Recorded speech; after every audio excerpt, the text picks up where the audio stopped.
This is the briefing for Friday, November 18th.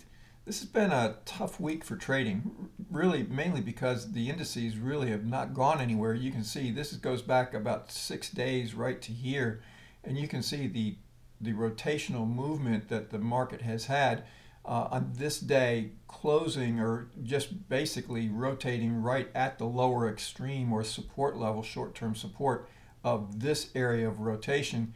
Then on, guess this was yesterday, Thursday, we had a gap down to the next level of support and then a rotation up, and then spending the rest of the day today just really in a shorter term rotation around this resistance level. Now, if you step back and look at this chart a little bit different, we had a rotation here, we had a rotation here, and a rotation here. But what we may be developing into is something a little bit larger in degree of time and price, looking at this as a move higher, a move lower, and then we're in the process of a move higher again, moving up to test about this 401, 402 area that was the high of this day back here. So really, it's market's been tough to trade, to determine what the next greater degree time frame move is. It's been just a lot of chop, a lot of rotation, and really just not a whole lot of directional movement where we get an impulsive move, such as this move right through here that brought us up to this area. This is the spiders, this is the Qs representing the NASDAQ, and it's basically the same chart pattern, just rotating right now around this area. The question is this going to be a rotational period just like this, and then we're going back up again? NASDAQ appears to be a little weaker and appears to be not quite catching up with the spiders, but we'll see what happens in the coming week. Now, these are daily charts, and I've been going through this for the last 6 days in this briefing. And basically, we had a three-step counter trend rotation here, three-step counter trend rotation here, a little bit different in the Russell. And this basically, if you look at equality between legs 1 and 3, equality would have brought us up to the 410 area, and the spiders, at least at this point in time, have not quite made it to that point. Now, the NASDAQ or the Qs, if you look at this as a three-step counter trend rotation, your quality would have been right up at the 290 area, right up to this trend line here, but that didn't occur. And then we had a deeper retracement in the Qs, and then of course this moved higher. And if you look at equality between legs 1 and 3 here, it came in right at 290 once again. So it appears that the Qs have reached that level. Now, it's important when you see these chart patterns that these are not exact points. These are areas that they come into. So looking at this as an area that it really came into that, and I'm going to get into a trade that I actually made yesterday and today to give you a little bit better example of that. But if we look at what's happening here, and you just look at this level of movement off of this low here, you can see that volume is declining. This is volume on the spiders, volume on the Qs is declining, and then of course we have market breadth on the NYSE declining as well, and market breadth on the NASDAQ is declining. So the market is not strengthening, and it just appears like everybody has just stepped back. We have a holiday week next week, and it may be that they're just stepping back and really not taking any positions to an extreme in one direction or the other, leaving us in limbo and just trading back and forth in this back and forth movement. Now, if we look at where we are a little bit longer term, this is an extended daily chart, and you can see the rotational pattern that's occurring here on an even greater degree time frame. 410 being the next level of resistance, which would be where this leg is equal to this leg. The key here is if we break 410, then the next level of resistance is 430. On the other hand, you can see the gap right here that opened from this day to this day. That gap begins right around 385. That would be the next level of support below 390. And then closing about half of that gap would then suggest that it's going to get closed. And then 370 is the next really important level of support in the spiders. Once again, looking at where we are in the Qs representing the NASDAQ, it's basically the same situation. 300 is the next level of resistance. Above that is 320. And then, of course, this 280 area is really important support. Now, breaking that would open up a potential test of the 274 area, which is the beginning of the gap. And if that gets half closed, that's going to suggest it is closed.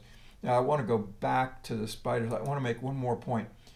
In this situation here, this low is extremely important, because if this is the beginning of something that is not counter trend, but is the beginning of a rotation up to test 430, then anything that would take this instrument below about the 368, 369, 370 level would suggest that that is a low probability. In other words, if this low is taken out, the strategic possibility of this beginning a new leg up to test 430 would become very minimum, and it would suggest that the higher probability is now testing this low.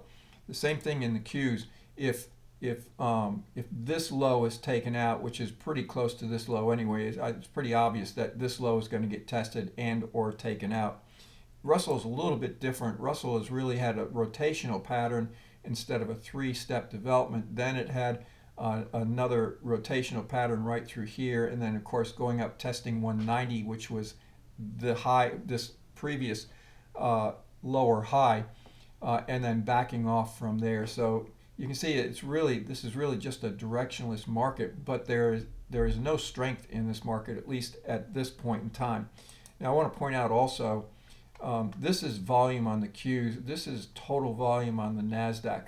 And you can see how it, even going into this high, was declining and declining pretty dramatically. So there's really no strength coming into this market. Next week is a holiday week. Volumes will be extremely low. I would expect that we probably will not see a big move in either direction unless there's some news event that changes the perception of value on the part of traders. But I don't think there's anything scheduled that is scheduled anyway. So it would be some type of surprise event that would come up. We're not exactly overbought or oversold. We're basically neutral, so it allows the market to really meander in either direction that it wants to go. Total NYSE volume, you can see, has been trending lower. And then this is NASDAQ volume. You can see how it is collapsing as well. And I would expect that to continue next week. Typically, we have, in a holiday week like this, we might have a decent day on Monday and Tuesday, but by Wednesday, everybody's going to be taking off and relaxing and preparing for the Thanksgiving holiday. Now, I want to get to a trade that I made because it had to deal with the three-step counter trend rotation. This is my trading view charts. Let me get this watch list off here. I think that's a little bit better. This is a daily chart of Target, and this is a 15-minute chart of Target. Now, Target had earnings on the 16th, so that was 2 days ago. Now, Target is a fairly, from a fundamental perspective, is a good company. They had excess inventories. Earnings were lower than expected. They missed on earnings, and their guidance was muted. So they had this huge gap down. You can see the rotation that has been occurring in Target and testing this 180, which was the testing this high at 184. So earnings came out. The market just absolutely dumped Target stock, and you can see the gap that occurred, taking it from about 180 all the way down to 148. So it's a pretty big move, and as I watched that, I felt like it was kind of overdone, and that at some point in time, Target would be a buy. Now, moving to the 15-minute chart, what I needed to see was is this a bottom? Is there going to be follow through? Are we going to test this 140 area, this 144 area, or are we going down to test this 135, 136 area? So that was all unknown on this day. Now, this is the day of the gap, and you can see it was quite an extensive gap. So we made a bottom. In the first 15 minutes, we retraced all the way back up to that candle. Then we paused. Then we started a slow grind higher. Then going into the afternoon session, the market started trading lower. Now, what I saw here was, and I hope you can see this in this recording. This day, this this 15-minute period right here, you can see the wicks. There's a buying wick and a selling wick. There's a buying wick where buyers came in and bought, kept it from going lower, and a selling wick where sellers came in and kept it from going higher. The next candle had a buying wick on it. The next candle took out this candle, and this suggested that buyers were coming back in, that somebody other than myself felt that Target was undervalued by the gap and by the sell-off that had occurred. So I stepped in and I assumed, okay, this was an impulsive move. This was really not impulsive. This was not impulsive. So the potential for this to be a three-step counter trend rotation was certainly there. This being leg one, this being leg two, and leg three in the process of developing. So if you did the calculation, and I forgot what the numbers were, but I did the calculation of the distance from here to here, and if this was the low of the second leg, mainly because of this buying candle that came in, then where did it project? And this projected right up to this trend line right through here, which is right at the 162, 163 area. So I stepped in. Now, a lot of times I will buy stock, but most of the time I trade in options. So right here at this candle, I stepped in and bought calls on Target. And of course, watched it very carefully as it drifted higher. Now, the close was, let's see, the 17th. Yeah, the 17th. This was the close where it reached this level. So this was yesterday's close. So my thought process then was, okay, do I take my profits before the close, anticipating that if this is a three-step counter trend rotation, that the next day, meaning today, we could be down? Or do I hang with it and try to see if maybe the market will move higher, or the stock will move higher, and potentially, if this is not a three-step counter trend rotation, if this was well overdone and traders are going to step in and buy this stock and drive it back up to this area, then I've got a home run on my hands.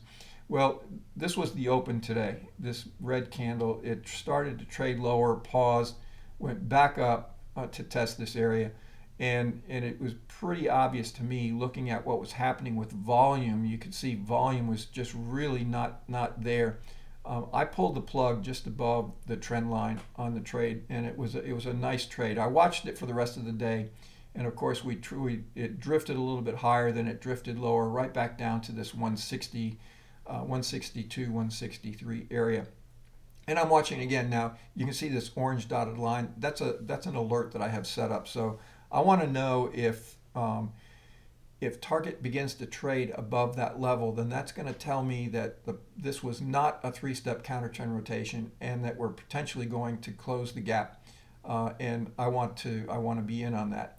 On the other hand, if we begin to trade below 160, then that's going to suggest the possibility that sellers are coming back in, and we're going to test the low of the second leg at the 153 area, and I potentially want to be short Target, as it would test this low and potentially take it out. That would then suggest that this was a three-step counter trend rotation, and there's another leg down to go before it's complete.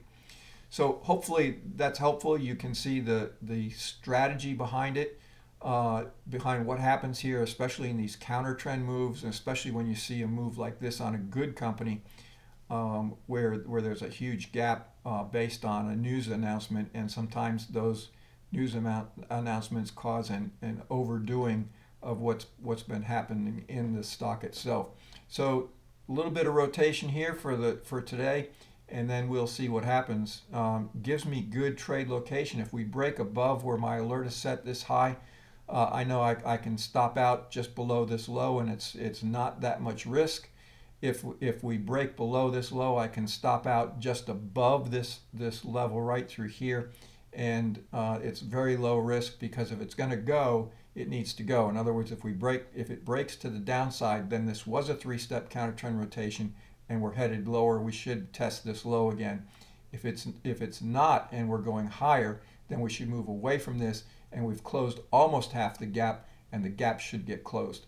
So just a little bit of a tip there on how to trade counter trend rotations. Hope that's helpful. Hope you have a great weekend. And I'll pick this back up on Monday, but I expect next week to be a pretty slow week. We'll see how it goes. Have a great night.